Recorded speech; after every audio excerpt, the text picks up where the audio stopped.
Alhamdulillahi Rabbil Alamin, wassalatu wassalamu ala ashrafil mursalin, Sayyidina Muhammad wa ala alihi wa sahbihi ajma'in, wa man tabi'ahum bi ihsanin ila yawmiddin.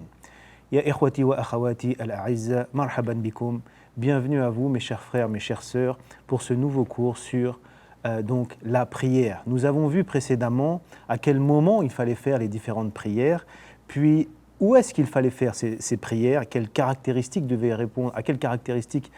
répondre l'endroit où nous allions prier. Maintenant, nous allons voir comment est-ce que l'on fait cette prière, la description de la prière. Comme toute adoration, innamal a'malu binniyat, les actes ne valent que par les intentions.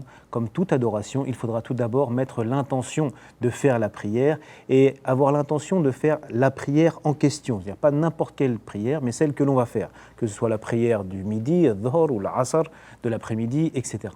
L'intention, elle permet de, bien sûr, différencier un acte courant d'une adoration, mais également de signifier quelle adoration nous allons faire. Et je répète que cette intention, il ne s'agit pas de la formuler, mais il s'agit de savoir, être conscient de ce que je suis sur le point d'accomplir.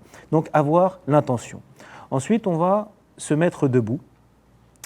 Et pour commencer la prière, il s'agira de prononcer la formule Allahu Akbar en levant les mains, soit au niveau des oreilles, soit au niveau des épaules, avec les paumes vers la Qibla.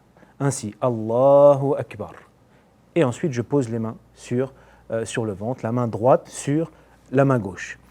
Cette formule, Allahu Akbar, s'appelle At-Takbir. Mais à cette occasion-là, il a un nom particulier qui est Takbiratul Ihram. Après ce Takbiratul Ihram, ça y est, la personne entre en prière, elle est en situation de prière. Donc ensuite, elle met la main droite sur la main gauche et sur le ventre ou la poitrine.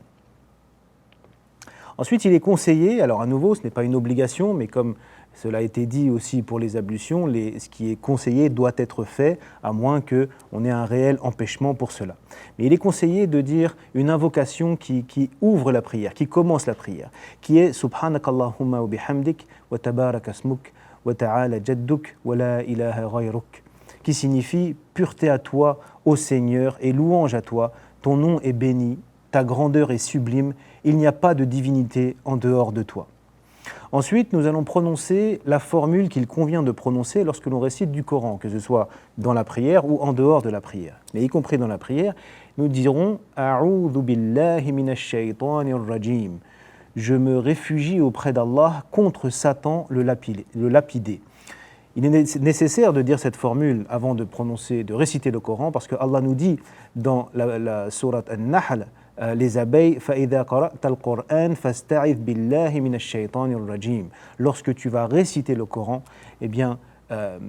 demande la protection d'Allah contre Satan, le lapidé. Donc il s'agit de prononcer cette formule. Ensuite, il y a une autre formule qui commence toutes les sourates du Coran, sauf une, la sourate 9, At-Tawbah, mais sinon toutes les sourates commencent par ce que l'on appelle la Al-Basmala. Al-Basmala, c'est le fait de dire Bismillahir Rahmanir Rahim. Au nom d'Allah, le très miséricordieux, le tout miséricordieux. Il est bon de prononcer cette formule avant toute action, mais notamment les actions telles que faire la prière ou réciter le Coran. Et donc, après A'udhu billahi minash shaitanir rajim, nous disons Bismillahir Rahmanir Rahim. Puis ensuite, il s'agira de réciter Al-Fatiha, la première sourate du Coran, qui est appelée également les 7 répétés. Allah nous dit dans Suratul Hijr, il nous dit وَلَقَدْ آتَيْنَاكَ سَبْعًا مِّنَ الْمَثَانِي وَالْقُرْآنَ الْعَظِيمِ. Nous t'avons certes donné les 7 répétés et le Coran sublime. Pourquoi 7 répétés ? Parce qu'elle contient 7 versets. Cette sourate, elle est fondamentale, parce que nous allons voir que les prières sont composées d'unités de prière.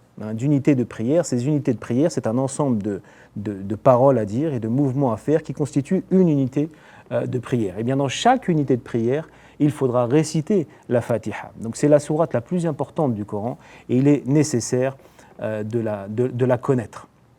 Cette récitation de la Fatiha, on la fera à voix haute dans les 2 premières unités de prière des prières de As-Subh, de l'aube, du Maghrib, du coucher du soleil et de l'Aïcha de la nuit.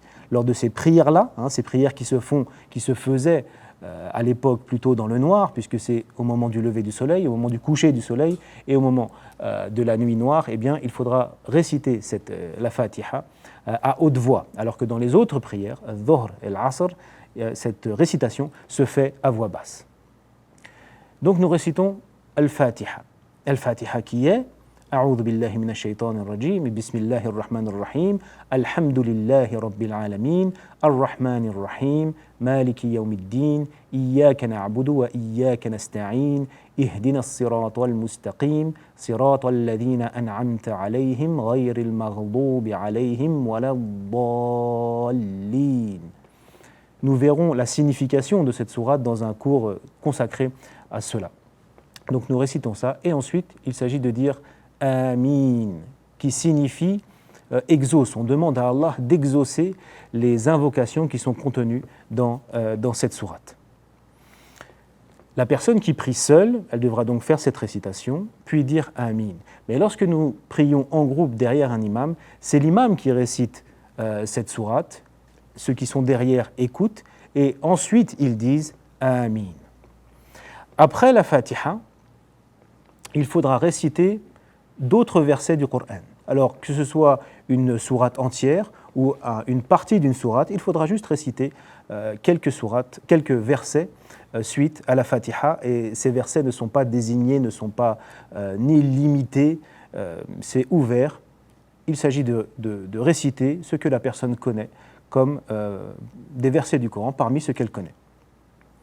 Alors celui qui n'a pas appris la sourate al-Fatiha, notamment pour les convertis, lorsque l'on vient de se convertir et que l'on ne connaît pas encore cette sourate, déjà il faut savoir qu'il faut s'efforcer de l'apprendre le plus rapidement possible, donc par le biais de la phonétique, en attendant de savoir lire les lettres arabes. Elle est plutôt courte, elle n'est pas difficile à apprendre, et il faut faire cet effort de l'apprendre le plus vite possible parce que, encore une fois, elle est fondamentale, cette sourate. Elle est récitée dans chaque unité de prière, de chaque prière. Donc il est important de la connaître. Mais, comme Allah nous dit, La yukallifullahu nafsan illa was'aha. Allah ne charge pas une âme d'une charge plus lourde qu'elle ne peut supporter. C'est-à-dire que Allah ne nous demande pas de faire des choses dont nous ne sommes pas capables, qui sont impossibles. Donc cela signifie qu'il est possible de l'apprendre, pour ceux qui en douteraient, mais aussi le temps de faire cet apprentissage, eh bien, à la place de réciter le Fatiha, la personne pourra faire des invocations qui sont Subhanallah, Alhamdulillah, Allahu Akbar, et donc réciter cela à la place del Fatiha. Et si la personne connaît certains versets, une partie de la sourate al-Fatiha, eh bien il faudra qu'il récite cette partie-là. Et ça c'est d'une façon plus générale. Il faut savoir que lorsque nous ne sommes pas en mesure de faire tout ce que Allah nous demande, dans l'entièreté de ce qu'Allah nous demande comme il faut, mais que nous pouvons en faire une partie, il est toujours mieux d'en faire une partie que de ne rien faire du tout. Ça, c'est une règle générale dans notre pratique, parce qu'Allah nous dit « Fattaqullaha mastata'tum » craignez Allah autant que vous le pouvez. Donc il s'agit toujours de faire le mieux que l'on peut faire. Donc ensuite, après que la personne ait récité Al-Fatiha et d'autres versets du Coran, elle fera à nouveau un takbir, c'est-à-dire qu'elle dira Allahu Akbar en montant les mains au niveau des oreilles ou au niveau des épaules avec les paumes vers la Qibla, et elle procédera à l'inclinaison. C'est-à-dire qu'elle se baisse comme ça, l'inclinaison, en essayant d'avoir le dos le plus droit possible. Et dans cette position, elle dira Subhana Rabbiyal Azim, Subhana Rabbiyal Azim, Subhana Rabbiyal Azim. 3 fois, cela est préférable, mais ce qui est obligatoire, c'est de le dire une fois. Et cela signifie « Exalté soit mon Seigneur, le sublime ». Elle se mettra en inclinaison et en posant ses mains sur les genoux. Et à chaque fois que l'on change de position dans la prière, il faut rester un petit moment dans cette position. Il ne faut pas que la prière soit faite rapidement et qu'on passe d'une position à une autre de façon rapide. Non, il faut s'arrêter un petit moment à chaque fois que l'on change de position. Ensuite, on se relève de l'inclinaison pour se remettre en position debout et on met les mains aussi également en disant Allahu Akbar avec les mains à hauteur des épaules. Et en même temps que la personne se relève, elle dit « Sami'allahu liman hamidah ». Allah exauce celui qui proclame sa louange, celui qui le loue. Puis « Rabbana wa lakal hamd ». Ô Seigneur, à toi la louange. Alors, à nouveau, lorsque l'on prie seul, il convient de dire les deux. Sami'allahu liman hamida, Rabbana wa lakal hamd. Mais lorsque l'on prie derrière un imam, c'est l'imam qui va dire Sami'allahu liman hamida, et ceux qui sont derrière, les prieurs qui prient derrière lui, qui le suivent, eux diront Rabbana wa lakal hamd. Et il est bon de dire Hamdan kathiran tayyiban mubarakan fih, une louange abondante, pure et bénie. Donc la personne se retrouve en position de debout, elle s'est relevée de l'inclinaison. Là, elle dira à nouveau Allahu Akbar, encore un takbir, mais cette fois-ci pour partir en prosternation. Donc elle s'agenouille, puis pose son front par terre. Les membres qui doivent être en contact avec le sol sont le front et le nez, les deux mains, les deux paumes, les deux genoux et les deux pieds. Ainsi, toutes ces parties du corps doivent être en contact avec le sol. Il convient aussi, il est préférable de placer les bras ainsi, les coudes ainsi, avec un espace entre le coude et le corps, parce que c'est ainsi que le prophète sallallahu alayhi wa sallam faisait. Bon, il est préférable, évidemment, s'il y a de la place. Si nous sommes à la mosquée et que les rangs sont serrés, on ne va pas mettre des coups de coude aux gens qui prient à côté de nous, donc il faudra resserrer un petit peu les coudes, mais si c'est possible, il est préférable donc de prendre de l'espace ainsi. En prosternation, la personne dira Subhan Rabbiyal A'la, également 3 fois, Subhan Rabbiyal A'la, Subhan Rabbiyal A'la. Il est préférable de le dire 3 fois, même si ce qui est obligatoire, c'est de le dire une seule fois. Et il faut savoir que la position en prosternation ainsi est une position, c'est là où la personne est la plus proche d'Allah. C'est là où la personne est la plus proche d'Allah, c'est le meilleur moment pour lui faire des invocations. Parce que le prophète sallallahu alayhi wa sallam nous a dit dans un hadith rapporté par Muslim Aqrabu ma yakunu al-'abdu min rabbihi wa huwa sajid fa akthiru ad-du'a. Le moment où l'homme est le plus proche de son Seigneur, c'est le moment où il est prosterné. Donc multipliez les invocations à ce moment-là. Et Subhan Rabbi al-A'la, cela signifie j'exalte Allah le Très-Haut, c'est-à-dire au-dessus des cieux, dans sa pureté, sa grandeur et sa sublimité, et j'affirme qu'il est pur de toute faiblesse ou défaut. Et bien sûr, symboliquement, il s'agit de, alors que nous sommes dans une position où nous posons par terre la partie la plus noble de notre corps, à savoir le visage et le front, nous nous rappelons de l'immensité d'Allah subhanahu wa ta'ala, et justement que c'est un signe de, nous nous humilions devant lui, azza wa jal, et le fait de s'humilier devant lui, c'est parce que c'est le seul et l'unique qui mérite cette adoration et que l'on s'humilie devant lui. Bien sûr, cette position d'adoration et d'humilité est absolument interdite devant quiconque autre qu'Allah subhanahu wa ta'ala. Donc la personne est en prosternation. Là, elle dira encore Allahu Akbar. Vous voyez, à chaque changement de position, on répète le takbir Allahu Akbar. Et elle se met à genoux. Elle ne se relève pas tout de suite, elle se met à genoux. Et là, à nouveau, il faut rester avec un petit temps d'arrêt. Et il est préférable, il est recommandé de dire Rabbi ghfirli, Rabbi ghfirli, Rabbi ghfirli. Ô mon Seigneur, pardonne-moi. Et cela donc 3 fois. Ensuite, Allahu Akbar, on redit à nouveau At-Takbir et on repart dans une deuxième prosternation. Dans chaque unité de prière, il y a donc deux prosternations. Et ensuite, la personne se remet à genoux et voilà qu'elle a accompli ce qu'on appelle rak'a, une unité de prière. Tout ce que nous avons décrit forme une unité de prière. Et ces mouvements-là et ces paroles-là devront être répétés plusieurs fois selon les prières. Dans la prière de Subh, de l'aube, ce sera 2 fois, 2 unités de prière ainsi. Dans la prière de Dhuhr, du midi, du milieu de la journée, 4 fois. Également, Al-Asr, la prière de l'après-midi, 4 fois également. La prière du coucher d'Al-Maghrib, 3 fois. Et la prière de l'Aïcha, 4 fois. Et donc, une fois que la deuxième prosternation est faite, pour entamer deuxième raka'a, la deuxième unité de prière, il faudra se relever en disant à nouveau Allahu Akbar et se remettre debout et refaire les mêmes mouvements que l'on vient de décrire. Donc la récitation de la Fatiha, avec la main droite sur la main gauche posée sur les ventres, la récitation de la Fatiha, d'autres versets du Coran ou une autre sourate, l'inclinaison, se relever, ensuite partir en prosternation, se mettre à genoux et une deuxième prosternation avec les formules que nous venons de voir. Mais ensuite, dans la deuxième rak'at, quand la personne est à genoux après la deuxième prosternation, elle devra réciter une formule qui est at-tashahhud.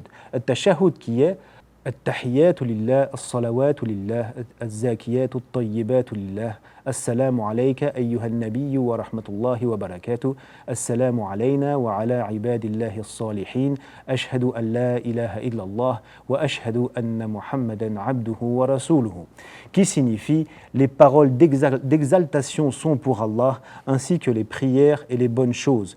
Que la paix soit sur toi, ô prophète, ainsi que la miséricorde d'Allah et ses bénédictions. Que la paix soit sur nous et sur les justes d'entre les serviteurs d'Allah. Je témoigne qu'il n'y ait de divinité que Allah et je témoigne que Mohammed est son serviteur et son messager.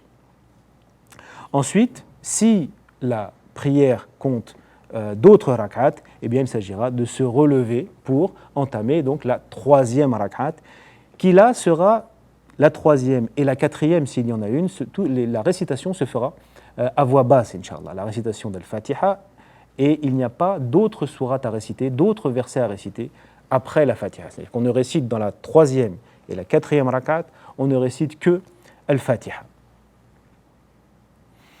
Lorsque nous arrivons dans la dernière raka'a, la troisième ou la quatrième, ou bien la deuxième, selon le nombre de raka'a que compte la prière. Donc nous avons dit tashahhud. Là, il faudra faire une invocation en plus, qui est une invocation pour le prophète sallallahu alayhi wa sallam.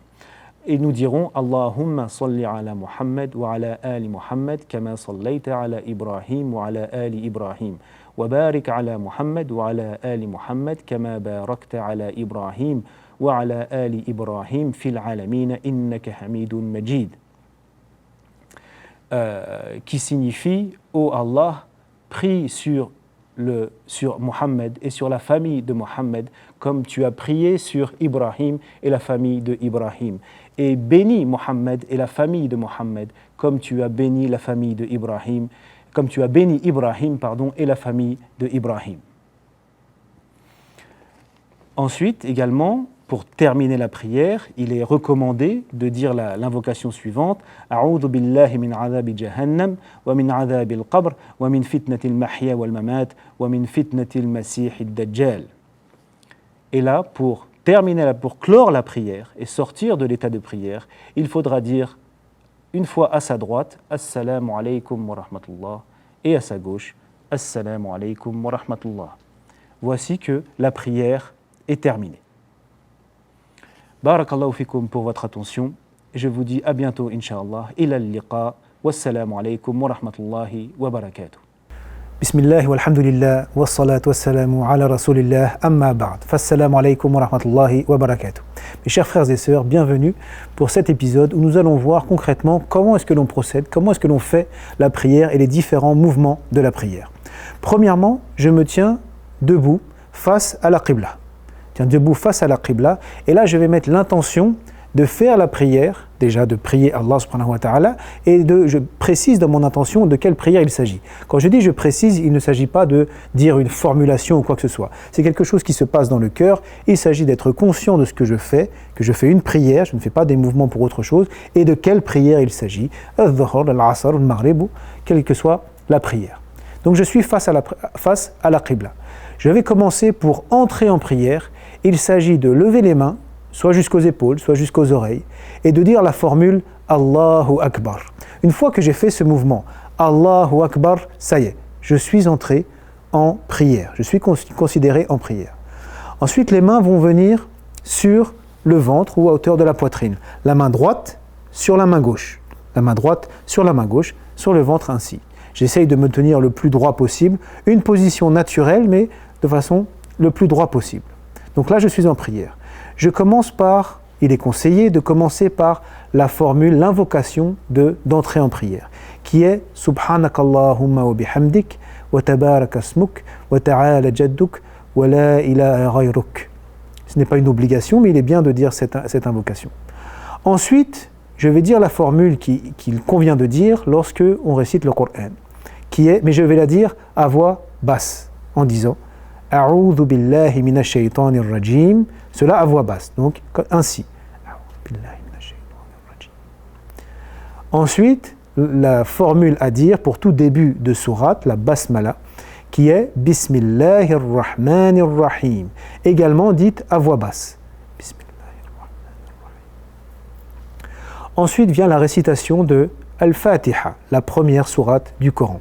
Alors selon les prières, parfois il faut la réciter à voix basse, parfois il faut la réciter à voix haute. S'il s'agit de la réciter à voix haute, je dirais Alhamdulillahi Rabbil Alamin, Ar-Rahmanir Rahim, Maliki Yawmiddin, Iyyaka na'budu wa Iyyaka nasta'in, اهدنا الصراط المستقيم صراط الذين أنعمت عليهم غير المغضوب عليهم ولا الضالين.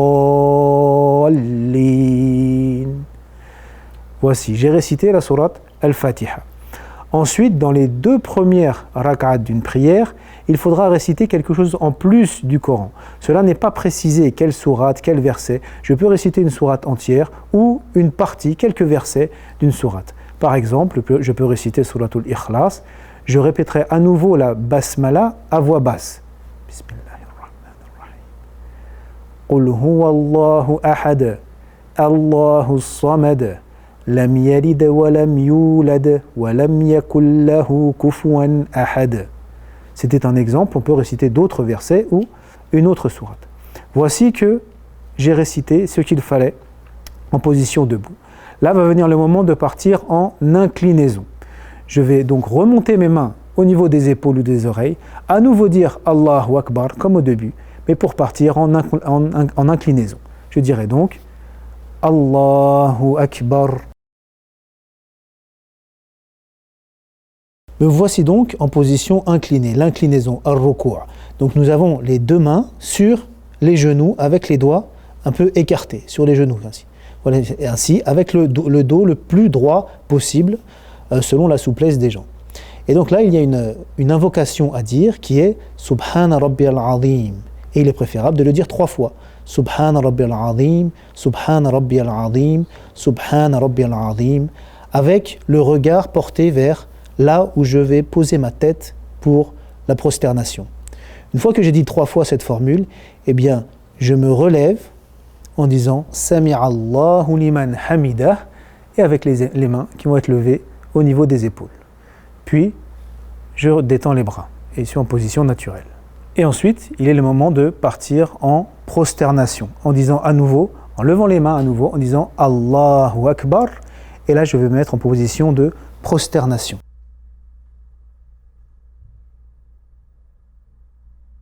Me voici donc en prosternation et posé sur le sol mon front, le nez, ainsi que les 2 paumes des mains, avec les doigts joints et en direction de la qibla. Et j'essaye de prendre de l'espace comme ça pour d'écarter les bras du corps, si cela est possible. Si je suis dans une mosquée et qu'il y a du monde, je resserre évidemment les bras. Mais si cela est possible, il est préférable, comme l'a prescrit le prophète sallallahu alayhi wa sallam, d'écarter les bras du corps.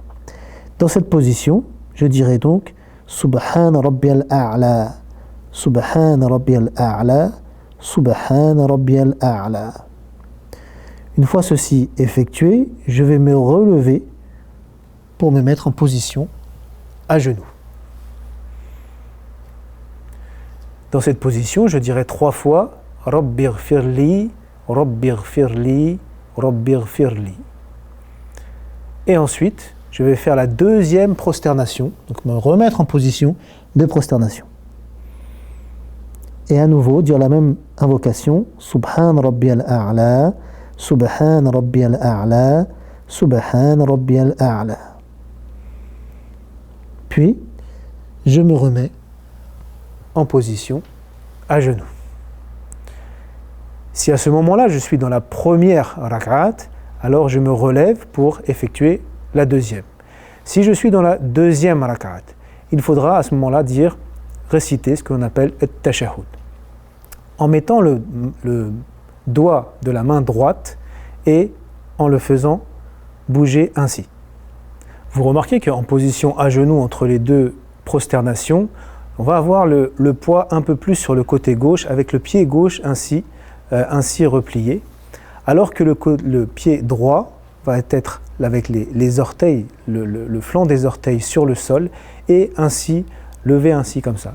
Dans la mesure du possible, c'est la meilleure position à adopter entre les deux prosternations, avec les orteils qui sont dirigés aussi vers la qibla. En même temps, je récite At-tahiyyatu lillah, az-zakiyatu lillah, as-salawatu at-tayyibatu lillah, Assalamu alayka ayyuhan nabiyyu wa rahmatullahi wa barakatuh, Assalamu alayna wa ala ibadillahi as-salihin, Ashhadu an la ilaha illallah wa ashhadu anna Muhammadan abduhu wa rasuluhu. Et si je suis dans la dernière rak'at de ma prière, je dois rajouter l'invocation pour le prophète. Allahumma salli ala Muhammad wa ala ali Muhammad kama sallayta ala Ibrahim wa ala ali Ibrahim wa barik ala Muhammad wa ala ali Muhammad kama barakta ala Ibrahim wa ala ali Ibrahim fil alamin innaka hamidun majid. Enfin, pour mettre fin à la prière, je dois dire la formule en tournant la tête vers la droite, Assalamu alaykum wa rahmatullah, puis vers la gauche, Assalamu alaykum wa rahmatullah. Ainsi, j'ai mis un terme à la prière.